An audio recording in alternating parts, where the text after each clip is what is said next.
अस्सलाम वालेकुम व्यूअर्स, मैं हूं समीना पाशा। उम्मीद है आप लोग खैरियत से होंगे। व्यूअर्स, कुछ अहम खबरें और अपडेट्स लेकर इस व्लॉग में आपके सामने हाजिर हैं जनाब। और धमाकेदार खबरें इस वजह से हैं कि कल रात से जो एक जल्जला आया था, उस जल्जले के आफ्टर शॉक्स का अब सिलसिला जारी है। बहुत सारे लोग शायद ये ख्याल कर रहे थे कि यकीनन ये एक बड़ी खबर ज़रूर है, लेकिन एक आध दिन में ये खबर दब जाएगी।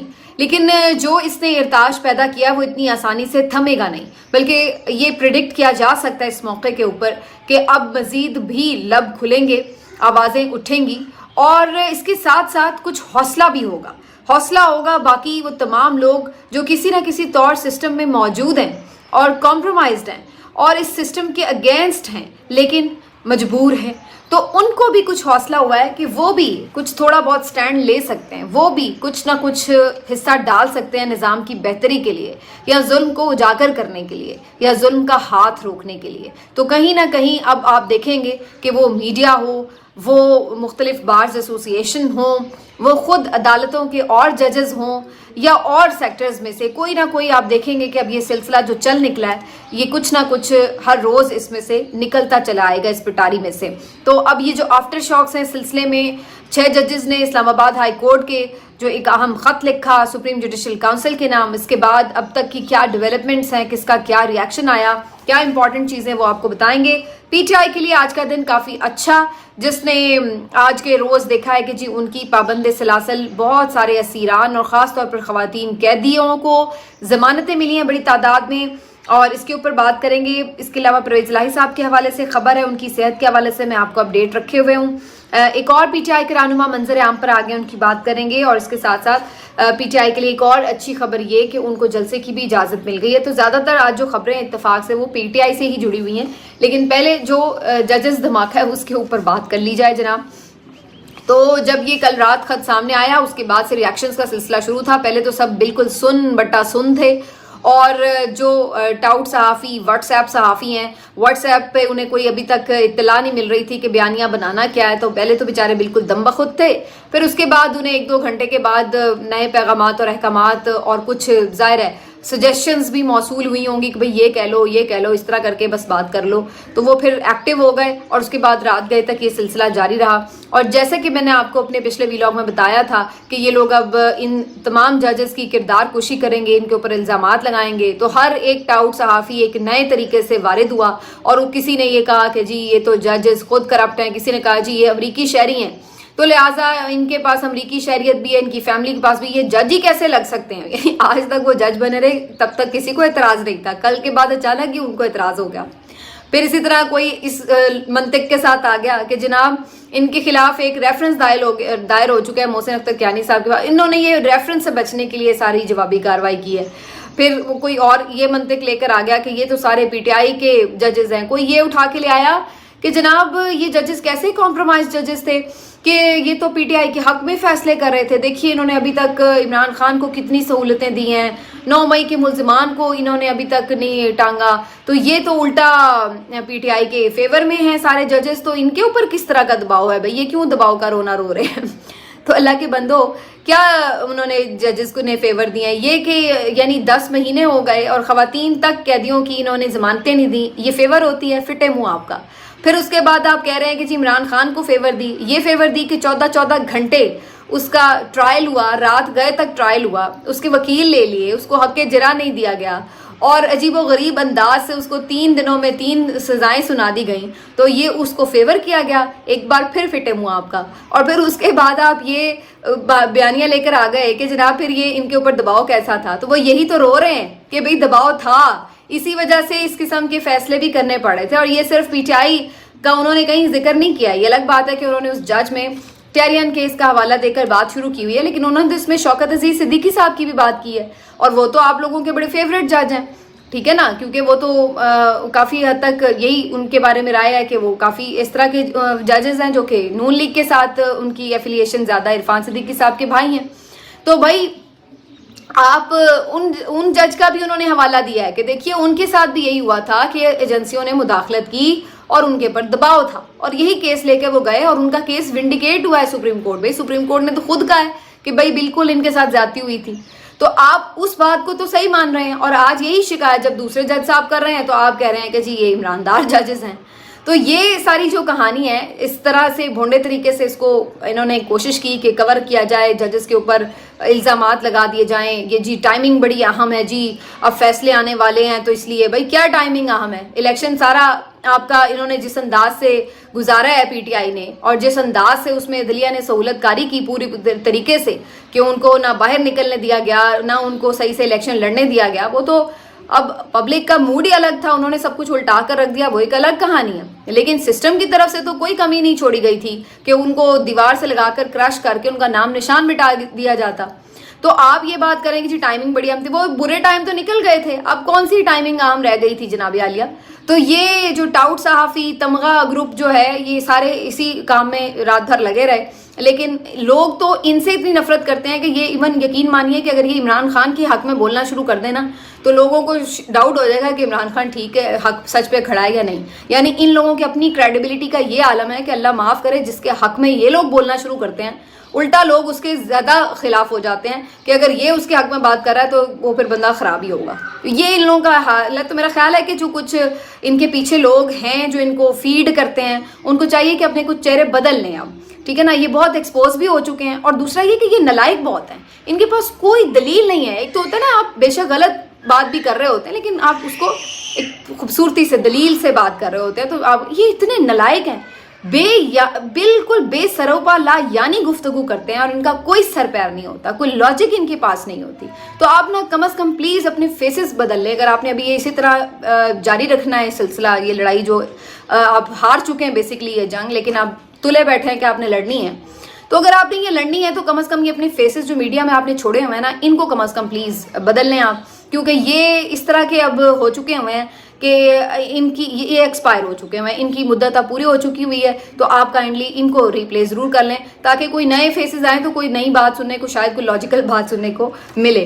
बहरहाल बात जरा तवील ही हो गई टाउट साहबियों के पीछे। अब जरा इस पर क्या क्या कार्रवाइयाँ हुई, मैं फटाफट इससे मुतालिक आपको कुछ चीज़ें बता दूँ। एक तो जी आज Balochistan high court bar, Lahore high court bar association की तरफ से एलामिया जारी हुए हैं। उन्होंने इस बात पर तशवीश का इजहार किया है कि जजेस ने जो खत लिखा है ये बड़ा खौफनाक है और इसके ऊपर यकीनी तौर पर कार्रवाई होनी चाहिए। तो उन्होंने सॉलिडारिटी शो की है जजेस के साथ। सुप्रीम कोर्ट बार की तरफ से कोई खत नहीं आया, अलबत्ता उनके एडिशनल सेक्रेटरी की तरफ से एक खुला खत जारी किया गया है। उन्होंने भी इन जजेस के साथ खड़े होने का ऐलान किया। इसी तरीके से अभी तक सब ये देख के हैरान है कि पाकिस्तान बार काउंसिल ये भी बिल्कुल खामोश है, इनकी तरफ से कोई उस तरह से सामने चीज़ नहीं आई। बहुत सारे लोगों का ये कहना है कि जी अब ये वक्त है कि वकला जो है वो तहरीक चलाएं, और ख़ास तौर पर जो हामिद खान ग्रुप है, हामिद खान ग्रुप इतना बड़ा ग्रुप है और सियासत जो है वकला की उसमें हामिद खान बड़ा असर रसूख रखते हैं, तो उनको भी अब यही वो टाइम है कि अब वो इस मौके के ऊपर लोगों को बाहर निकालने में कामयाब हों और अपनी एफर्ट्स शुरू करें। अब किस बात का और मजीद इंतजार रह गया है। तो लेकिन दूसरी तरफ ये भी खबर आ रही है कि जो हामिद खान साहब हैं उन्होंने अभी तक भी सिर्फ इतना कहा है कि जी सीनियर जजेस सुप्रीम कोर्ट नोटिस ले वगैरह। तो भाई अगर उन्होंने नोटिस लेना होता तो उनके कौन सा नोटिस में पहले बात नहीं है, वो तो पिछले 1.5 साल से सब कुछ जान रहे हैं, यही तो बता रहे हैं ये जजेस कि भाई उनको पता है सब कुछ, उनको लिख लिख के बता चुके हैं वो, तो वो नहीं नोटिस ले रहे ना, तो फिर इसका मतलब उन्होंने नहीं कुछ करना। तो भाई फिर आप ही कुछ इस सिलसिले में देखें कि आप ही कुछ प्रेशर बढ़ाएंगे तो बात बनेगी। लेकिन हामिद खान साहब क्यों इस सिलसिले में पीछे हैं, या बाकी बार्स एसोसिएशन या वकला क्यों इस हवाले से उतने वोकल नजर नहीं आ रहे, ये अपने आप में एक बहुत बड़ा सवाल है। बाकी जनाब इस के ऊपर पीटीआई की तरफ से एक प्रेस कॉन्फ्रेंस की गई, बैरिस्टर गौहर साहब ने इसके ऊपर यानी खुले तरीके से बात की और उन्होंने कहा कि जी हम तो पहले ये बातें कह रहे थे और अभी और हमारी बातें जो हैं वो विंडिकेट हो गई हैं। इमरान खान साहब ने भी अपने केसेस की हेयरिंग के दौरान कई दफ़ा ये बात की कि जो जज खुद आज़ाद नहीं है वो मुझे क्या आज़ाद करेगा, मुझे क्या इंसाफ देगा। तो ये बातें सबको मालूम थी कि जिस तरीके से ट्रायल हो रहे थे। और बैरिस्टर गौहर साहब ने आज बड़ी इसके ऊपर एक खौफनाक बात बताई कि इमरान खान साहब को जिन जजेस ने सजा सुनाई उनमें से एक जज ने उन्हें बताया कि मुझे नहीं पता मेरे बच्चे कहाँ हैं। और फिर एक जज ने यह भी कहा कि भाई मेरे बेटे का वलीमा कैंसिल करवाया गया और मैं इधर हेयरिंग कर रहा हूँ। तो ये सूरत हाल में जजेस ने सजाएं सुनाई हैं और ये बड़ी अजीबोगरीब मामलात हैं जो ये बता रहे हैं बैरिस्टर गौहर। अब उसके बाद जो खुद इस्लामाबाद हाई कोर्ट के 6 जजेस का ख़त है, ये खुद इटसेल्फ एक सबूत है इस बात का कि वो कितने उसके ऊपर डिप्रेस है। तो अब इसके बाद तो नोटिस लेने या कार्रवाई ना करने का कोई जवाब नहीं रह जाता है। तो बहरहाल जी, अब इसके ऊपर उन्होंने ऐलान किया पीटीआई ने कि जनाब हम भरपूर तौर पर इसके ऊपर आवाज़ भी उठाएंगे, मुतालबा भी किया जुडिशल कमीशन बनाया जाए, इसकी पूरी कार्रवाई होनी चाहिए। और इसके साथ साथ उन्होंने कहा ईवान के अंदर ईवान के बाहर हम इसके ऊपर भरपूर मुहिम चलाएंगे। और ये सारी चीज़ें अब खुद ब खुद साबित होती हैं कि इमरान खान की सज़ाएं कितनी जाली थी। और उन्होंने ये तक कहा है कि अब आला दिया को चाहिए कि इमरान खान की इन सज़ाओं की चूँकि कोई हैसियत बाकी नहीं रह गई तो इन सज़ाओं के ऊपर नजरसानी किया जाए कलेक्टिवली। तो ये जी बैरिस्टर गौहर साहब की आज प्रेस कॉन्फ्रेंस थी। इसके अलावा जनाब सारे ऐसे ही नहीं थे कि जो आके सिर्फ सपोर्ट कर रहे थे, कुछ ऐसे भी थे जिन्होंने आके हमला करना था। जैसे पहले तो मैंने बताया कि जो बयानियां बनाने की नाकाम कोशिश थी, और दूसरी तरफ फिर एक और जिस तरह टाउट सहाफ़ी है ना, इसी तरह टाउट वकील भी हैं जो फ़ौरन जाके पिटिशन लेके खड़े हो जाते हैं, जिसके भी खिलाफ उन्हें कहा जाए कि जाओ ये बंदा बहुत तंग कर रहा है, इसको जाके ठीक करना है तो पिटिशन करो। तो ये मियाँ दाऊद साहब जो एडवोकेट हैं, ये वही शख्सियत है जो इससे पहले इमरान खान साहब को जिसने शूट करने की कोशिश की थी, जो शूटर वजीराबाद में था, पकड़ा गया था, ये उसके लॉयर हैं, ठीक है ना। तो ये उसको डिफेंड कर रहे हैं मियाँ दाऊद साहब। तो मियाँ दाऊद साहब जो हैं इससे पहले मज़ाहिर अकबर नकवी साहब के खिलाफ भी रेफरेंस दायर कर चुके हैं। तो जो भी जज इस वक्त बात ना मानने से इनकार करता है तो उसके खिलाफ जो भी कोई कार्रवाई करनी होती है वो मियाँ दाऊद साहब के ही हिस्से में ये सवाब आता है कि उन्होंने ये पिटिशनें दायर करनी होती हैं।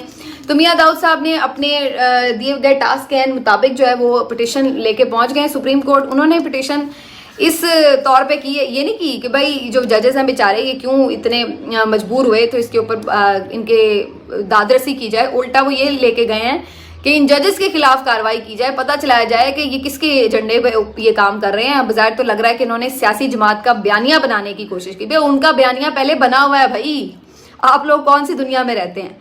उनका कोई नया बयानिया नहीं बनाया गया, ये उनका बयानिया ऑलरेडी बना हुआ है। इसी बयानिए की बुनियाद के ऊपर उन्होंने 8 फरवरी का इलेक्शन जीता है। इसी बयानिए की बुनियाद के ऊपर लोगों को पता है कि इमरान खान को जो सजाएं हुई हैं वो कैसे हुई हैं। तो उनका बयानिया ऑलरेडी बना हुआ है, जजेस को ये करने की जरूरत नहीं थी उनका बयानिया बनाने के लिए, ये सिर्फ एक विंडिकेशन है।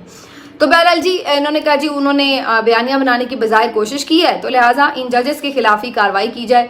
और उन्होंने कहा कि 184(3) के तहत जो है इसके ऊपर किया जाए। अब मेरा वैसे मानना ये इसके ऊपर कि अच्छा ही किया इन्होंने ये दायर कर दिया है। ये अगर जजेस के खिलाफ भी ढूंढने जाएंगे तो जाहिर है जजेस को अपना जो एक पूरा दिफा करने का मौका मिलेगा, वो बता सकेंगे कि उनके साथ कब कब क्या हुआ, कैसे हुआ। तो बातें तो फिर खुलेंगी ना सारी। तो आप कान इस तरफ से पकड़ें या कान उस तरफ से पकड़ें, जजेस की हिमायत में पिटीशन डालें या जजेस के खिलाफ पिटीशन डालें, दोनों सूरतों में जजेस तो बोलेंगे, बताएंगे, और जो भी उनके पास सबूत हैं वो भी वो सामने रखेंगे। बहुत सारे लोग इस पर बात कर रहे थे जी बिना सबूत इल्ज़ाम लगा दिए तो जी इसके खिलाफ कार्रवाई हो। तो भाई ऐसा नहीं होता कि मैं पहली दफ़ा कोई बात लेके आई हूँ और मैं साथ ही वहीं पे सबूत देती फिरूँ कि हाँ भाई तबाह बर्बाद कर दो उन सबूतों को। आप हमेशा कंप्लेन करते हैं, शिकायत लाते हैं, और उसके बाद जब एक प्रॉपर फॉरम बन जाता है कि यहाँ पर आपकी हेयरिंग हो रही है तो उसके बाद वहीं पे जाके आप हमेशा अपने सबूत और गवाह पेश करते हैं। ये नहीं होता कि अभी आप कंप्लेन लेके आए साथ ही आप सारा कुछ लेके आ जाएं। तो ये अजीबोगरीब एक नया तमाशा शुरू हुआ है कि जी सबूत नहीं होते और जी बात शुरू। भाई पहले बात ही होती है, उसके बाद शिकायत के बाद ही आगे कोई फोरम होता है, उसके बाद ही सबूत जो है वो फ्राहम किए जाते हैं।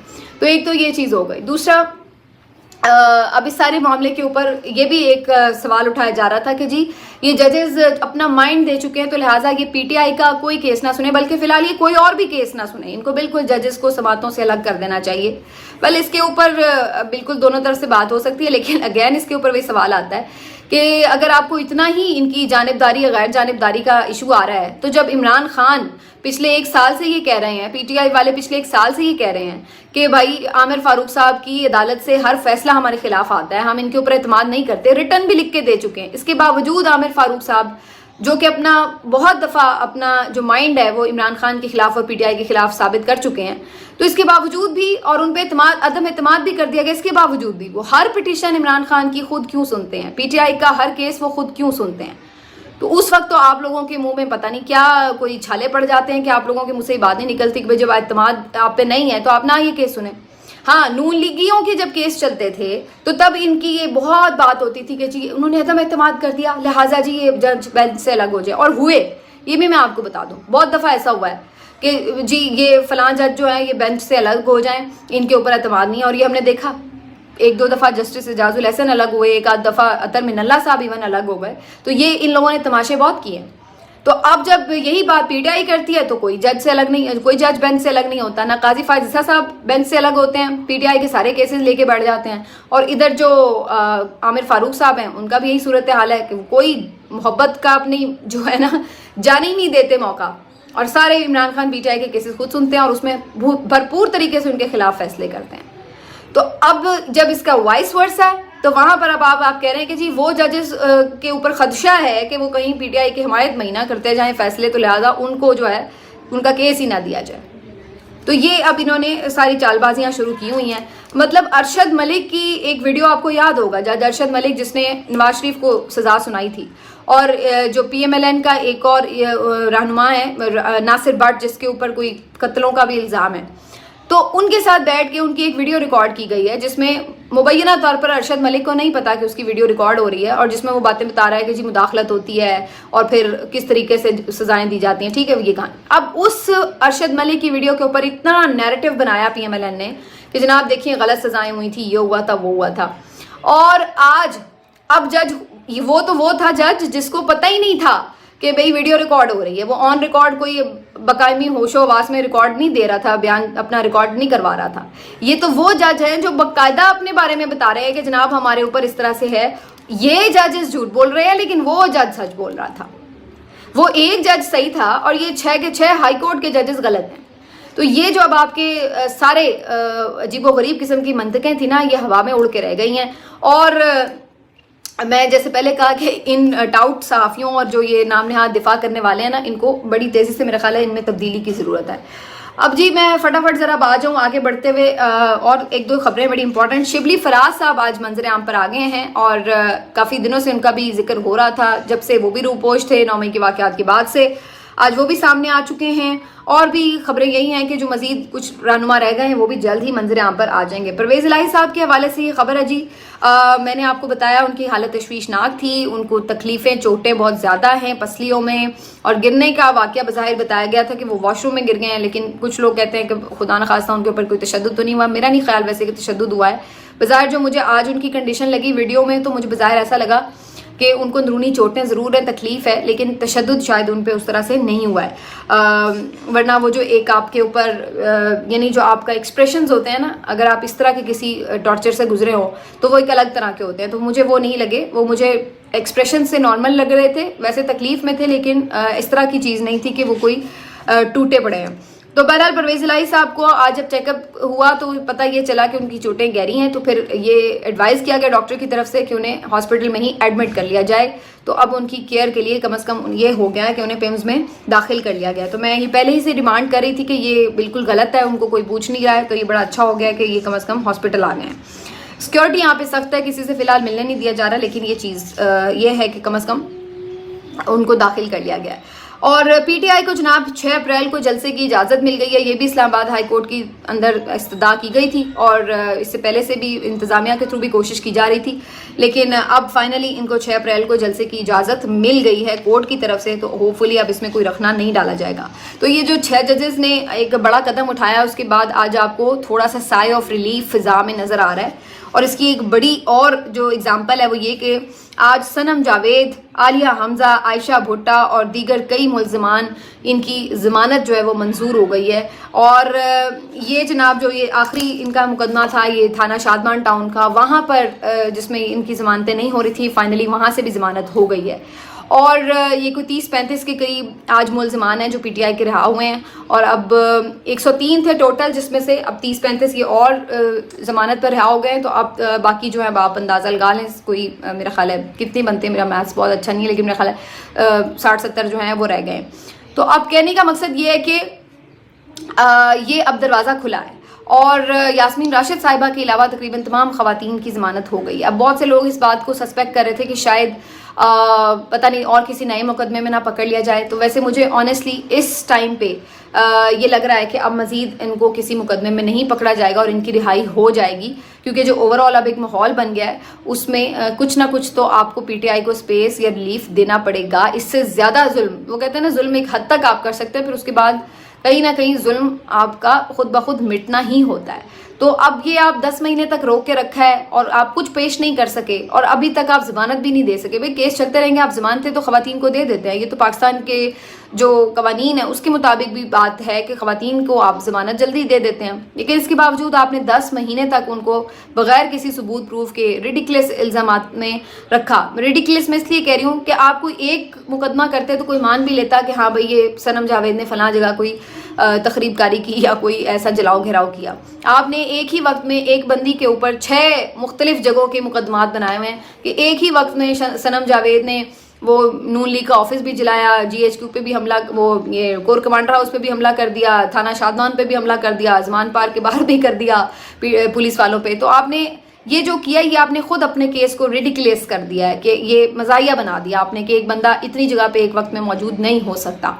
तो इस तरह की चीज़ें कर करके आपने उन्हें 10 महीने तक किसी न किसी तौर अंदर बंद रखा है। लेकिन मुझे उम्मीद है कि अब इनकी मज़ीद शायद इनको अंदर ना रखा जाए और रिहाई मुमकिन हो जाएगी। मिलते